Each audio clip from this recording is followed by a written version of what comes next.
हाच तो झी24च्या बातमीवर शिक्कामोर्तब करणारा गोखले बिल्डरचा मेल आहे जो त्यांनी HND ट्रस्टींना पाठवलेला आहे। आणि आता आपल्यासोबत स्वतः राजू शेट्टी साहेब आहेत। जरा मेलमध्ये काय जरा वाचून दाखवलं तर बरं प्रेक्षकांना। या मेलमध्ये असं म्हटलेलं आहे की हा मेल गोखले डेव्हलपर्सनी HND ट्रस्टींना पाठवलेला आहे आणि त्याच्यामध्ये त्यांनी असं मागणी केलेली आहे की आता हा व्यवहार आम्हाला पुढे चालवण्यामध्ये रस नाही। जो 10 ऑक्टोबरला झालेला होता 3.5 एकर HND ट्रस्टीची जागा मंदिरासहित विकत घेतलेली होती आणि त्या बदल्यात 230 कोटी रुपये ट्रस्टला जमा केलेले होते।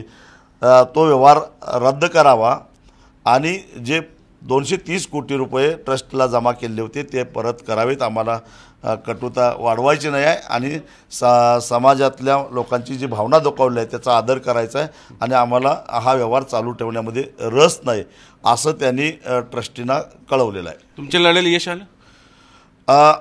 अंशतः यश आलेलं आहे असं मी म्हणेन।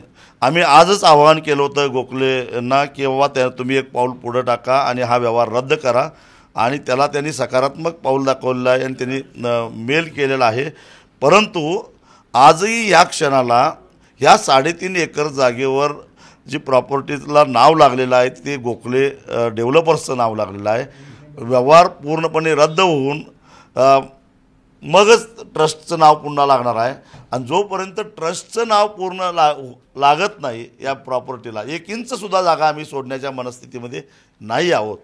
तोपर्यंत आमचा लढा हा चालू राहणार।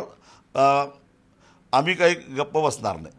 मला वाटतं याची सुरुवात पांडे सर आणि चिंचरकर सरांनी केली होती। जिंतूरकर सगळे आनंद सगळे मला सर्वांना सोबत घ्यायचं आवर्जून यासाठी। हे ही सगळी मंडळ आहे। तुम्ही पहिले याचिका करते आहात, सुरुवात कशी झाली जरा याला सांगा। सुरुवात ही अशी झाली होती की म्हणजे 15 मे रोजी जेव्हा गोखले बिल्डरनी साठे खत केलं त्याच्यानंतर जी गोखले बिल्डरनी एक हे केली होती काय म्हणतात पेपरमध्ये एक न्यूज दिली होती की मला 230 करोडची जी व्यवहार झालेला आहे त्याच्यामध्ये मला 2500 कोटीचा नफा मिळणार आहे। तर त्याच्यानंतर आम्ही मग त्याचं शोध कार्य चालू केलं। तर त्याच्यानंतर हे असं आम्हाला सगळे बरेच कागद मिळाले। नंतर सगळं एक असं म्हणजे आज यश आले तुमच्या लढ्यात? नाही, अजून यश नाही आलेलं आहे आम्हाला। फक्त हे एक सुरुवात झाली, पहिलं पाऊल आहे ना? पहिलं पाऊल आहे, परंतु याच्यामध्ये अजून बरीच कारवाई बाकी आहे। आम्हाला जोपर्यंत कॅन्सलेशन डीड जो व्यवहार रद्द आहे असं कागद कुठला आणून देत नाहीत गोखले बिल्डर किंवा आमचे ट्रस्टी। 28 तारखेचं काय? 28 तारखेला जे आहे तारीख आहे कोर्टामध्ये। हे पत्र आम्ही सादर करू 28 तारखेच्या ज्या धर्मादायुक्तांच्या समोर हे पत्र सादर करू आणि ज्यांनी हा व्यवहार केलेला आहे त्यांनाच आता हा व्यवहार पुढे चालवण्यामध्ये रस नाही तेव्हा हा व्यवहारच बेकायदेशीर ठरवा। पण मला असं वाटतं की त्याच्या आधी ट्रस्टींनी हा व्यवहार रद्द करावा आणि एक पाऊल पुढे टाकावं। आता ट्रस्टींनी जर का आडमुठेपणा केला आणि जर का ते आपल्या मताशी ठाम राहिले तर मग मात्र महाराजांचं उपोषण सुरू झाल्यानंतर आम्ही गप्प बसणार नाही। आम्ही ट्रस्टींच्या दारात जाऊन बसणार। मोहळांचं किती वाटा आहे सगळं मागे घेण्यात?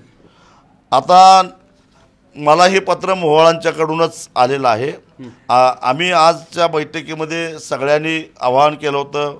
मोहळ काल महाराजांना भेटून गेलेले होते। ते इथले स्थानिक खासदार आहेत, वजनदार मंत्री आहेत, तेव्हा त्यांनी पुढाकार घ्यावा, आमच्या भावनेचा आदर करावा असं आवाहन केलं होतं। त्याला त्यांनी प्रतिसाद दिला, स्वागतच आहे त्यांचं। पण एवढ्यावर आम्ही समाधानी नाही। व्यवहार रद्द झाला पाहिजे आणि याला पुन्हा सुरुवात म्हणायची का? सुरुवात सकारात्मक पाऊल टाकलं याचं स्वागत आहे। मी 100% समाधानी होणारा माणूस नाही आहे। जेव्हा याच्यामध्ये ट्रस्ट पुन्हा या बिल्डिंगमध्ये माझी पोरं जेवढे ॲडमिशन घेतील त्यामुळे समाधान असणार। पांडेजी पुढे मागत राहतो मी। बोला यामध्ये सुरुवात केली अक्षयपासून। अक्षय आनंद यांनी सुरुवात याचिका दाखल केली, यांनी तयारी केली आणि नंतर एक 8-15 दिवसांनी आम्ही पण यामध्ये जॉईन झालो। सर्वांचं श्रेय, सर्वात मोठं श्रेय राजू शेट्टी साहेबांचे आणि आचार्य श्री जे गुप्तनिधी महाराज आहे ते तिथं थांबले। ज्या वेळेस आम्ही याचिका दाखल केली आणि आम्हाला स्टे काही दिला गेला नाही त्यावेळेस एक फार मोठी भीती वाटत होती की उद्याच बिल्डिंग म्हणजे बोर्डिंगची बिल्डिंग तो बुलडोझरवरून पाडली जाते का। खूप दहशतीचं वातावरण होतं. मात्र आजचा जो पत्र मिळालं हे आजच्या म्हणजे आमच्या ह्या आंदोलनाचं फार मोठं एक फलित आहे. जो दबाव जो गोखलेंवर निर्माण झाला आणि अण्णांनी पण शेवटी आज स्वतः शेट्टी साहेब देर आहे दुरुस्त आहे. मात्र अण्णांचं नक्कीच आम्ही स्वागत करतो, कारण अण्णांनी मोठा पुढाकार घेतला आहे. मला अण्णांनी आठवतं माझ्याच इंटरव्ह्यू मध्ये तुम्ही आव्हान केलं होतं, आठवतं? नक्की माझ्यापेक्षा त्याला सकारात्मक नाही माझ्यापेक्षा शेट्टी साहेबांचा फार मोठा रोल आहे, पडद्यामागच्या भूमिका आहे. आणि साहेबांनी आज खूप घडामोडी घडल्या. जेव्हा आपण तिथं बोर्डिंगमध्ये होतो बॅकएंडला घडामोडी घडत होत्या, कुणी लक्षात नाही आलं. तुमचा फोन आला होता पण तुम्हाला कुठून तरी स्मेल आला होता, परंतु साहेबांनी मलाही कळू दिलं नाही. मला अंदाज आला होता काहीतरी घडतंय. मात्र जेव्हा 11 वाजता म्हणजे जेव्हा पत्र हातात आलं त्यांच्या, ते मला म्हटले की आता आपल्याला असं आलं परत घ्यायची. तर हे फार चांगली सकारात्मक गोष्ट आहे सर्वांसाठी आणि खूप मोठा विजय हा आमच्या. याच्यात दंगेकरांनी एक रान उठून दिलं, मोहोळ उठवलं.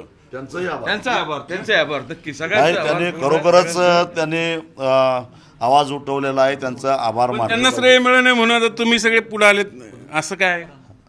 आम्ही पहिल्यापासून येत आहे. ते तर आहेत ऑब्विसली, सुरुवात तुम्ही केली, दंगेकर नंतर आले. श्रेय म्हणून पुढे आम्ही आलो असं म्हटलं तर आमच्यावर तो अन्याय होईल. निश्चितच अन्याय. पण त्यांचंही योगदान मोठं आहे. मी त्यांचं मनापासून आभार मानतो. सगळ्यांचेच आभार. मला अक्षयला पुढे घ्यायचं येईल. अक्षय, सुरुवात कशी झाली जरा सांग. का नाही मला आठवतं 6 महिन्यापूर्वी तो हा विषय काढला होता, पण हातात काहीच नव्हतं तेव्हा. नाही 14 मेला ज्यावेळेस पहिल्यांदा आम्ही सर्व माजी विद्यार्थी जे आहेत हॉस्टेलमध्ये गेलो आणि त्यांना ज्यावेळेस आम्ही विनंती केली की आम्हाला एकंदरीत काय घडतं याच्याबद्दल माहिती हवी आहे, तर ते काय द्यायला तयार नव्हते त्यावेळेस. आणि ते म्हटले की आम्हाला काही माहीत नाही वगैरे, ते वरतं मुंबईतला विषय वगैरे आहे. मग आम्ही चॅरिटी कमिशनरकडे गेलो, तिथं अर्ज केला, तिकडून माहिती मिळत नव्हती. मग साधारण 1-2-2.5 महिने पूर्ण ह्या कालावधीत जे आहेत आम्ही डॉक्युमेंट्स सर्व गोळा करण्याची तयारी केली.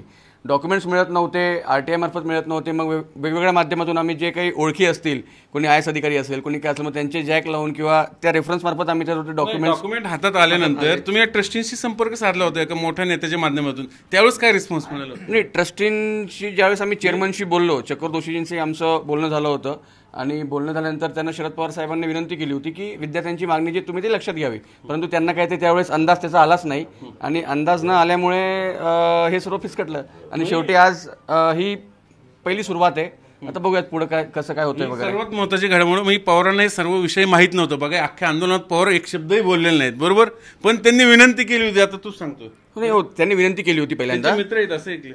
हो, त्यांनी विनंती केली होती, परंतु त्यांनी काय ते ऐकलं नाही. त्यांना आणि शेवटी मग return येऊ. होऊन जाईल, आता आपण सर्व पॉवरफुल आहोत, आपण सर्व काही करून घेतलेलं आहे वगैरे. पण ज्यावेळेस ही रस्त्यावर मोहीम आली, ज्यावेळेस चळवळ सुरुवात झाली, लोक रस्त्यावर आले आणि पूर्ण देशभरात, फक्त पुण्यातच नाही, शेट्टी साहेब असतील किंवा की जसं म्हणजे कोल्हापूरपासून दिल्लीपर्यंत ज्यावेळेस सर्व सुरुवात झाली, मग असं आपल्याला मिळत आहे. शेट्टी साहेब, हल्ली खरं तर तुम्ही शेतकरी नेते आहात, खरं हे विचारणं थोडं धारिष्ट ठरेल, पण जैन बांधवांचे जे काही इश्यू आहेत ते प्रत्येक इश्यूमध्ये तुम्ही पुढाकार घेऊन ते धसाच नेलेले आहेत बऱ्यापैकी. मी कुठलाही प्रश्न हातात घेतला तर तो धसाच लावतो. ही माझी ख्याती आहे. हा माझा गुण आहे का अवगुण आहे मला माहित नाही, पण मी जिथं जातो तिथं यश घेतोच.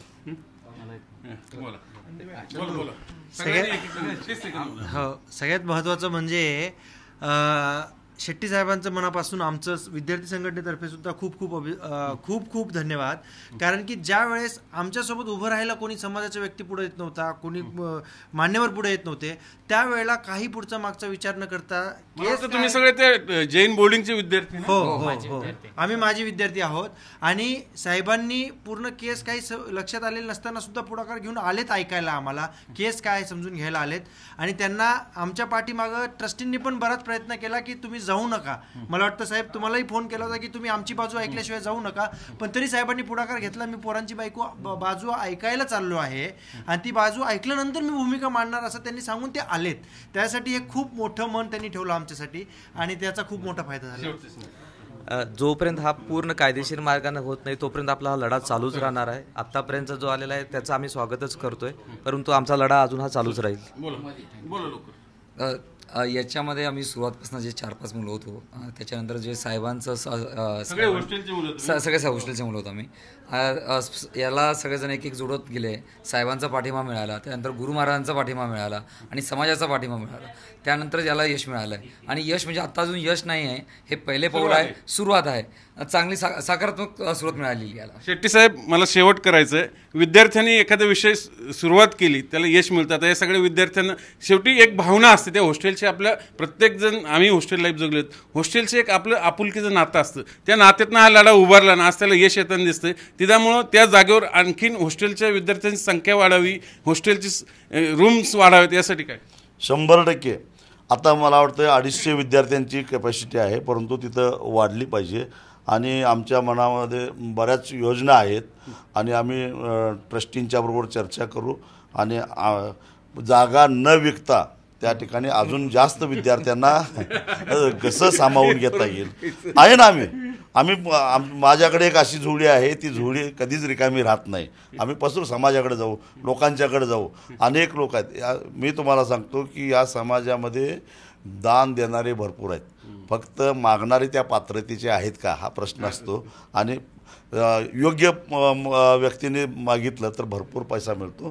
तेव्हा जेवढ्या, कारण खेड्यापाड्यातल्या विद्यार्थ्यांना पुण्यात कोंडवाड्यात राहिल्यासारखं राहतात, त्यांच्यासाठी चांगली व्यवस्था आम्हाला करायची, मुलींच्यासाठी काहीतरी व्यवस्था करायची आहे. त्यामुळे आम्ही गप्प बसणार नाही. शेवटी या केसमध्ये जे काय सत्यता आहे दिवसेंदिवस आम्ही प्रत्येक दिवशी समाजासमोर मांडत गेलो आणि समाजाने आमच्या या लढ्याला जो पूर्ण विश्वास दाखवला.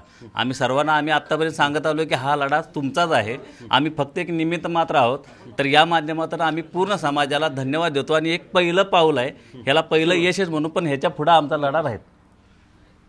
मला वाटतं ह्या सगळ्या लढ्याचं यश सुरुवात म्हणजे विद्यार्थ्यांनी लढा सुरू केला, शेट्टी साहेबांनी त्याला बळ दिलं, आपलं राजकीय पाठबळ दिलं, आंदोलन केलं, 2दा रस्त्यावर उतरले आणि त्याचंच फलित आपण बघू शकतो. भले भले उद्योजक, बिल्डर, राजकारणी सगळे एका पायावर झाले आणि शेवटी ही जे व्यवहार होता सगळं संशयास्पद होता, तो अखेर रद्द होतानाचं एक पहिलं पाऊल पडलेलं आहे. खूप मोठं यश म्हणावं लागेल. म्हणजे विद्यार्थी चळवळीचं आणि या सगळ्या राजकीय नेत्यांचं ही सुरुवात झाली. अर्थात शेवटपर्यंत ही नक्कीच मंडळी लढणार, यांचा शेवटपणा मला माहिती आहे. म्हणूनच एका अर्थाने एक चांगला सुरुवात झाली, शेवट अजून व्हायचं आहे ह्या सगळ्या गोष्टींचं. म्हणून या सर्वांचं आपण पुन्हा एकदा अभिनंदन करूया. व्हिडिओ जर्नलिस्ट नितीन सांडबोरसह चंद्रकांत पुंदे, जे मीडिया, पुणे.